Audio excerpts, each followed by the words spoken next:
बहुत समय पहले हस्तिनापुर नामक एक महान राज्य था। वह राजा शांतनु राज्य करते थे, बुद्धिमान, वीर और न्यायप्रिय। एक दिन वे गंगा किनारे पहुंचे और उन्होंने देखा गंगा देवी स्वयं एक रूपवती स्त्री के रूप में वहां खड़ी थी। शांतनु उनसे प्रेम करने लगे और विवाह का प्रस्ताव रखा।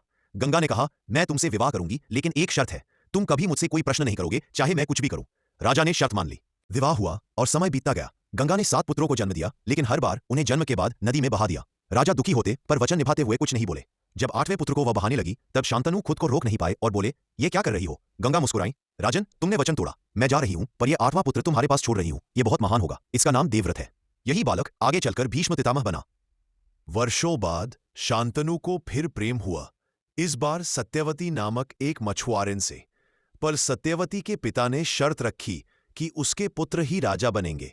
देवव्रत ने पिताजी की खुशी के लिए सिंहासन और विवाह त्याग दिया और आजीवन ब्रह्मचर्य का व्रत लिया।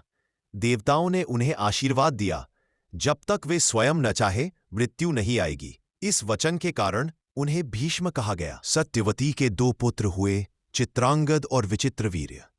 चित्रांगद युद्ध में मारा गया और विचित्रवीर्य का विवाह अंबा, अंबिका और अंबालिका नामक 3 कन्याओं से हुआ। पर विचित्रवीर्य भी अल्पायु में मर गया, बिना संतान के। सत्यवती ने अपने पहले पुत्र महर्षि व्यास, जो पराशर ऋषि से हुए थे, को बुलाया।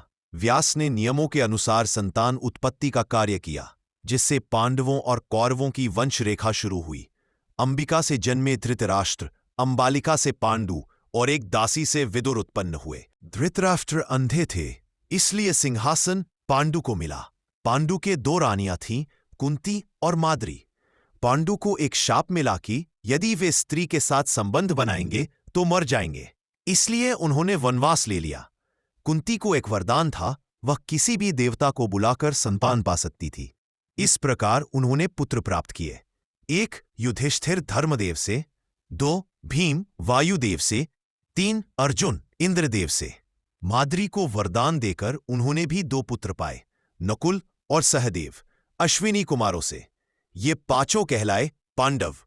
उधर धृतराष्ट्र और गांधारी के 100 पुत्र हुए, जिनमें सबसे बड़ा था दुर्योधन। बचपन से ही दुर्योधन को पांडवों से ईर्ष्या थी। भीष्म, विदुर और गुरु द्रोणाचार्य ने सबको शिक्षा दी, लेकिन मन में मतभेद गहराते गए। यही से महाभारत के युद्ध की नींव पड़ी।